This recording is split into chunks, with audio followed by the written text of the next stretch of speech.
चाहेंगे अब हम आज तक पर भारत सरकार के वरिष्ठ मंत्री, कानून, आईटी और संचार मंत्री रविशंकर प्रसाद जी, स्वागत है आपका आज तक पर। मेरा पहला सवाल आपसे यही कि कोरोना के इस जंग में भारत की लड़ाई को आप कहां पर देखते हैं? आपका मंत्रालय इस लड़ाई को कैसे आगे ले जा रहा है? इससे पहले कि मैं डिजिटल इकोसिस्टम और आरोग्य सेतु पर आए, पहला सवाल यही। देखिए, सबसे पहले ये बहुत ही चुनौती भरा समय है। ये एक अभिशाप है, एक महामारी है, और ऐसी चुनौती 150-200 वर्षों में एक बार आती है। देखिए अंजना जी, आप भी जानती हैं, आप एक वरिष्ठ अनुभवी पत्रकार हैं, आपके दर्शक भी समझते हैं कि एक ऐसी महामारी है जिसकी दवा अभी तक नहीं आई है। तो इसे नए नए तरीके से रोकने की कोशिश करनी पड़ेगी। लॉकडाउन से जनता को असुविधा होती है, हम समझते हैं, लेकिन हमें गर्व है हमारे प्रधानमंत्री पर कि उनकी अपील पर देश ने एक साथ खड़े होने की हिम्मत दिखाई, और प्रधानमंत्री जो टीम इंडिया की बात करते हैं, सारे प्रदेश भी सामने आए। चुनौती है। मैं आपके चैनल पर जो कल हमारे मध्य प्रदेश के मजदूर भाई मारे गए, अपनी बहुत संवेदना प्रकट करता हूं। ये नहीं होना चाहिए था। अब आगे कोशिश की जाएगी कि ऐसी दुर्भाग्यपूर्ण घटनाएं नहीं हो। अब आपने जब मुझसे पूछा है तो थोड़ा मुझे समय दीजिए। इस लॉकडाउन में हवाई जहाज बंद है, ट्रेन बंद है, सड़क बंद है, लेकिन मेरे सभी विभाग चल रहे हैं। चाहे मोबाइल हो, चाहे वो टेलीफोन हो, चाहे वो वीडियो कॉन्फ्रेंसिंग हो, चाहे वो आईटी हो, चाहे वर्क फ्रॉम होम हो, चाहे हमारा पोस्टल डिपार्टमेंट हो। कुछ मैं मोटी बात आपको खाली बता देना चाहता हूं, फिर बाद में आप मुझसे सब सवाल पूछिए और चर्चा करिए। सबसे पहले हमने संचार विभाग को कहा कि भारत में घर से काम होने की पूरी सुविधा को लिबरलाइज करो, वर्क फ्रॉम होम। तो हमने सारे नियमों को शिथिल कर दिया। आज मुझे आपको बताते हुए खुशी हो रही है कि भारत के आईटी कंपनियों का 85% काम घरों से हो रहा है। भारत आईटी के क्षेत्र में बहुत बड़ा बैक हैंड ऑफिस है। फिर कोविड को रोकने के लिए हम लोगों ने क्या क्या किया? सबसे पहले हमने बनाया जियो फेंसिंग, कि जो लोग आइसोलेशन में हैं, अगर वो अपने आइसोलेशन से बाहर जाते हैं तो हम उनको ट्रेस करके सरकार को बताते हैं कि देखिए ये नहीं है, इनकी चिंता करिए। दूसरे, कोविड सावधान। कोविड सावधान क्या है?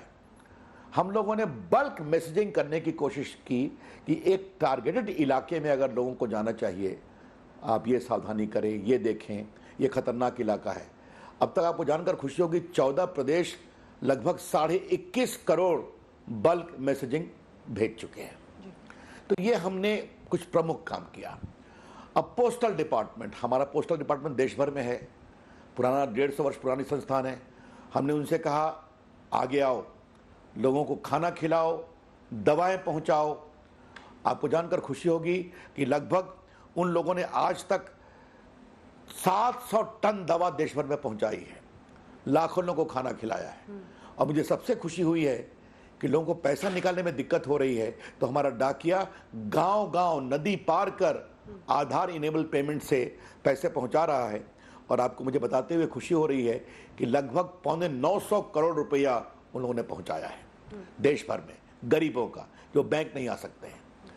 और मैं आपको बताऊं कि एक दिन एक लड़के ने मुझे ट्वीट किया कि उसके पिताजी रिटायर्ड मेजर हैं, वो उत्तराखंड के गोचर में उनको किडनी की दवा नहीं मिल रही थी, वो दिल्ली से भेजता था पोस्ट से। तो हमने कहा कि जाओ उसकी दवा कलेक्ट करो और मेजर साहब को पहुंचाओ।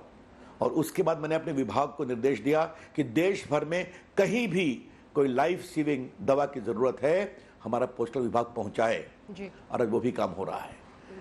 ये कुछ मैंने मोटी बात आपको बताई, और बहुत कुछ चर्चा करने को है, लेकिन मुझे संतोष है कि चाहे वो हमारा BSNL हो, चाहे प्राइवेट टेलीकॉम ऑपरेटर्स हो, चाहे वीडियो कॉन्फ्रेंसिंग हो, चाहे इंटरनेट हो, इन सबों ने मिलकर देश में संपर्क को रखा है। लोग बात कर पा रहे हैं और वीडियो कॉन्फ्रेंसिंग भी कर पा रहे हैं, तो अच्छा लगता है। ठीक है, मुझे लगता है रविशंकर प्रसाद जी, आपने एक एक बात बताई, क्या कुछ हो रहा है। एक एक प्रयास इस वक्त बहुत महत्वपूर्ण है, और एक एक मुस्कुराहट जो किसी भी महामारी के दौर पर किसी चेहरे पर आ रही है, वो मुस्कुराहट बेशकीमती है। लेकिन अब जो सवाल मैं आपसे पूछूंगी और जो आप उसका जवाब देंगे, उसको एक एक दर्शक बहुत ध्यान से सुनेगा। मैं इसलिए ये बता रही हूं क्योंकि हर हाथ में इस वक्त अगर मोबाइल है और लोग आरोग्य सेतु डाउनलोड कर रहे हैं तो वो आपकी बात सुनकर ये तय करेंगे कि ये उनकी निजता का हनन का मामला है या फिर आपकी कोशिशों से जीवन रक्षक बन रहा है आरोग्य सेतु। इसीलिए मेरा सवाल आपसे ये, राहुल गांधी का कहना है कि आपने एक सोफिस्टिकेटेड यानी बहुत ही एडवांस्ड सर्वेलेंस का तरीका बनाया है आरोग्य सेतु के जरिए और महामारी का फायदा उठाकर आप इस वक्त लोगों पर नजर रख रहे हैं। आप कहते हैं ये झूठ है, क्या है आपकी दलील? देखिए, पहले बात आपसे मैं कहूंगा अंजना जी कि राहुल गांधी को देश की इस चुनौती का एक आप रेफरेंस पॉइंट मत बनाइए। ये मैं आपसे बहुत विनम्रता से आग्रह करूंगा। राहुल गांधी जी टेक्नोलॉजी कितना समझते हैं, आर्थिक विषयों को कितना समझते हैं, इस पर कभी चर्चा हो सकती है और चर्चा होनी भी चाहिए। ये बात मैं बहुत जिम्मेवारी से बोल रहा हूं। लेकिन मैं उनसे एक बात अवश्य कहूंगा, कृपया करके अभी राजनीति बंद करिए। आपकी पार्टी का क्या इतिहास रहा है सर्वेलेंस का, वो भी चर्चा कभी आगे करेंगे। देखिए अंजना, जब दवा नहीं है तो हम टेक्नोलॉजी के माध्यम से लोगों को कैसे चेतावनी दे सकते हैं, कैसे आगाह कर सकते हैं, यह है कोरोना सेतु। भारत की आबादी 130 करोड़, देश में मोबाइल फोन लगभग 121 करोड़, आधार 126 करोड़, आज स्मार्टफोन भी लगभग 60 करोड़ प्लस हो गए हैं। तो हमें गर्व है कि डिजिटल इंडिया में हमने देश को कहां से कहां पहुंचाया है। हम इसका क्या उपयोग कर रहे हैं?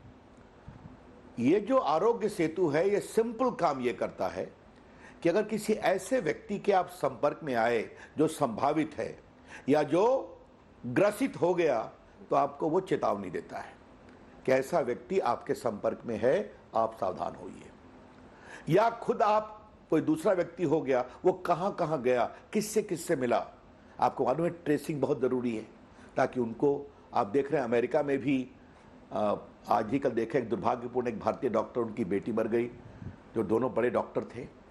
तो ये दिक्कत है, दिल्ली हो बाकी हो। तो इसमें टेक्नोलॉजी के माध्यम से हम लोगों को चेतावनी देते हैं।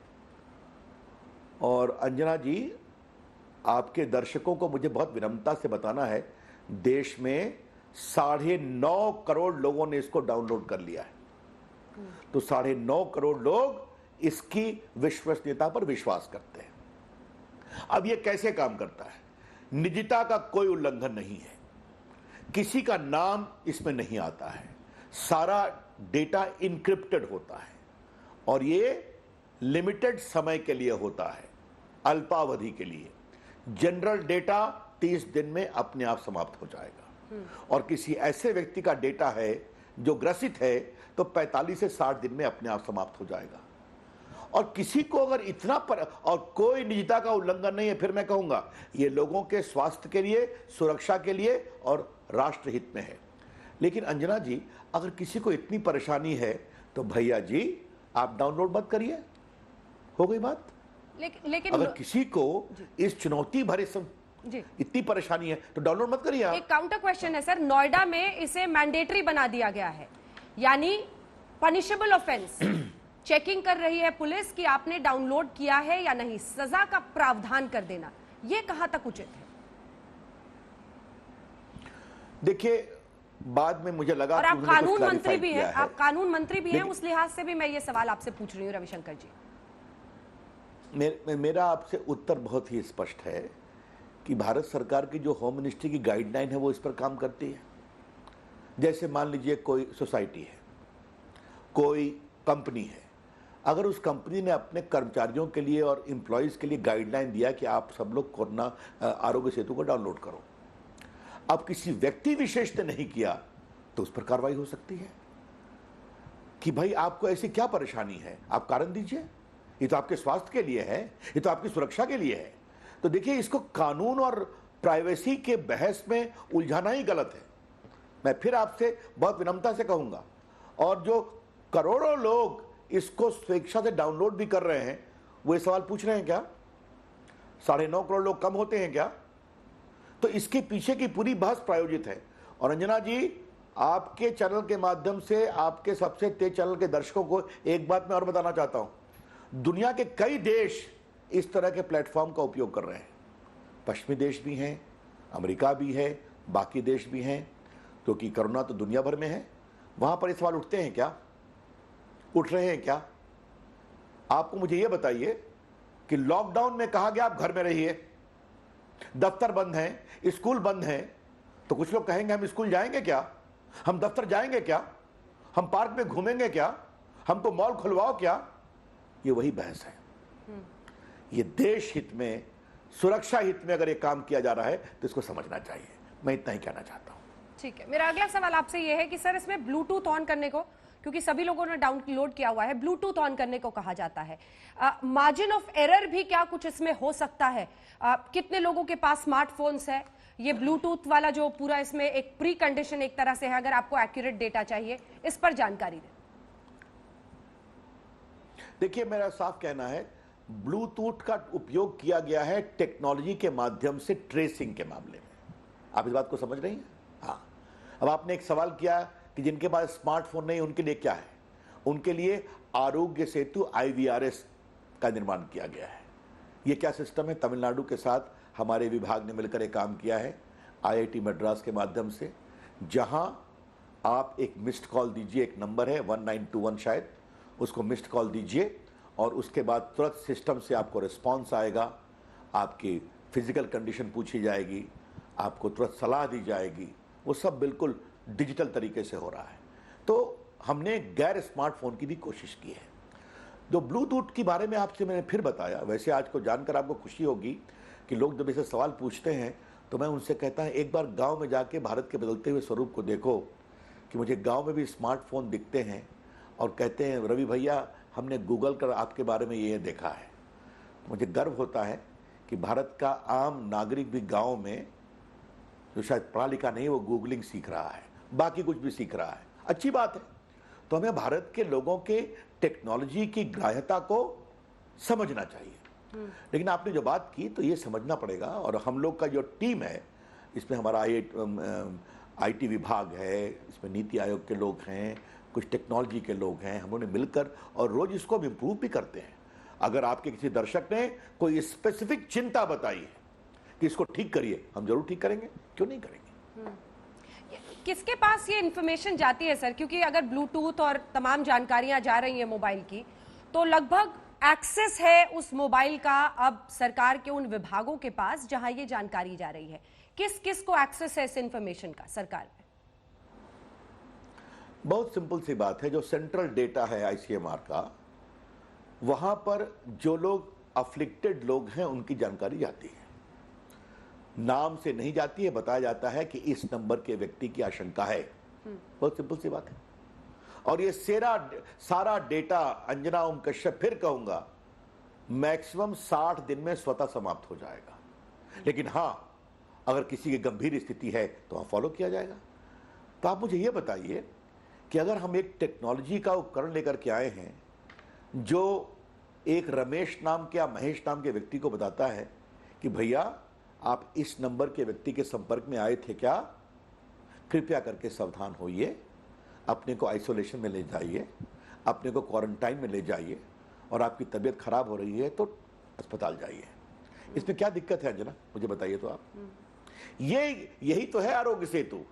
तो इसको लेकर बिना वजह और फिर कहूंगा कि अगर राहुल गांधी को इतना गुस्सा है, इतनी पीड़ा है, तो कृपया करके आदेश इशू कर दे कि कांग्रेस का कोई भी समर्थक आरोग्य सेतु डाउनलोड नहीं करे।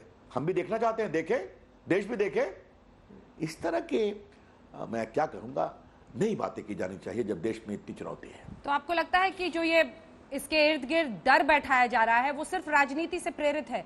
क्योंकि राहुल गांधी तो खैर बोल ही रहे हैं और उन पर आप खास टिप्पणी भी करते हैं, लेकिन कई एक्सपर्ट्स भी इस तरह के सवाल खड़े कर रहे हैं कि माना कि ये असाधारण परिस्थितियां हैं, लेकिन असाधारण से भी आगे जाकर कदम उठाने की जरूरत को सरकार कैसे जस्टिफाई करेगी? सिर्फ पॉलिटिक्स है या कुछ बेस है? देखिए, उसका मेरा जवाब बहुत स्पष्ट है अंजना। अगर किसी टेक्नोलॉजी विशेषज्ञ को कोई विशेष सलाह देनी है तो उनका स्वागत है, बहुत विनम्रता से कहूंगा। लेकिन इस 30 मई को मुझे देश के आईटी मंत्री के रूप में 6 साल पूरे हो जाएंगे। समझिए आप, आपको मालूम है डिजिटल इंडिया को दुनिया ने स्वीकारा है और भारत ने जिस तरह से डिजिटल समावेशी भारत बनाया है, ई एग्रीकल्चर, ई हेल्थ, ई स्कॉलरशिप, इस सब को लेकर दुनिया में भारत की उपलब्धियों की चर्चा है।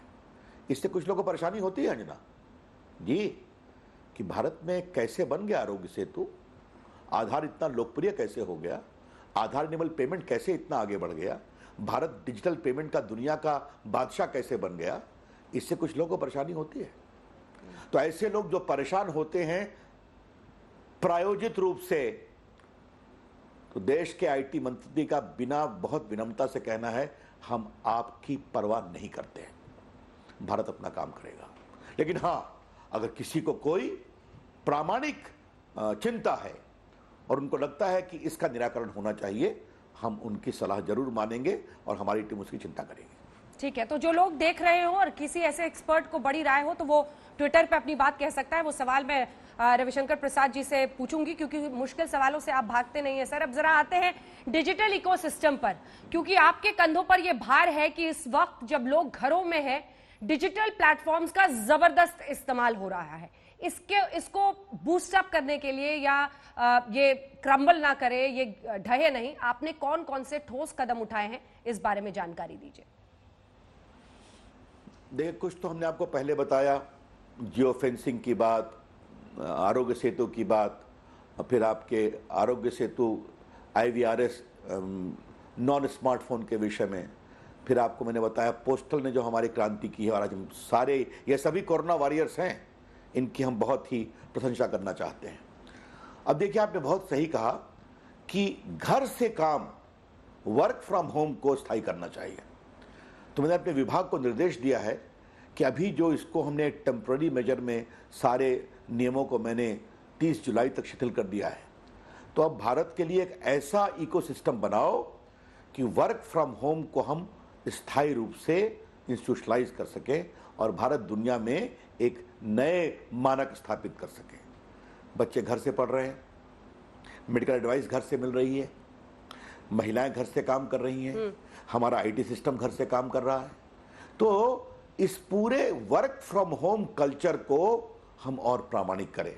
और आपको जानकर खुशी होगी कि हमारे STPI ने जो वहाँ उनके यहाँ यूनिट्स है, उनका किराया माफ़ किया है, हजारों लोग को उसका फ़ायदा हुआ है। तो ये सब काम हम कर रहे हैं। एक बात और, वीडियो कॉन्फ्रेंसिंग फ्रॉम होम, ये एक बहुत बड़ी चुनौती थी। लोग वीडियो से बात करते हैं, परिवार से बात करते हैं। एक दिन मुझे बहुत खुशी हुई कि हमारे परिवार के लोग, कुछ को आप जानती भी हैं, दुनिया भर से कहे कि हम लोग बात करेंगे। 1 घंटा बातचीत हुई, मुझे बहुत संतोष लगा, अच्छा भी लगा। हम लोगों ने कुशल क्षेम पूछा, आगे और बढ़ने वाला है। तो हमने अपने विभाग को कहा कि भारत के स्टार्टअप उद्यमी एक अच्छा प्रोडक्ट भारत का बनाएं कि वर्क, ये जो पूरा वीडियो कॉन्फ्रेंसिंग है, उसको बहुत ही एक प्रकार से मदद और सहूलियत मिले। आपको जानकर खुशी होगी अंजना, हमने एक हैकाथॉन कराया, 3000 लोगों ने इसमें रिस्पांस दिया है। स्टार्टअप हैं, कंपनियां हैं, और उसमें हम 20 लाख का पहले उनको देंगे अनुग्रह राशि प्रोत्साहन के लिए, फिर सरकार का करोड़ रुपए का उनको काम देंगे। तो ये सब काम हम कर रहे हैं।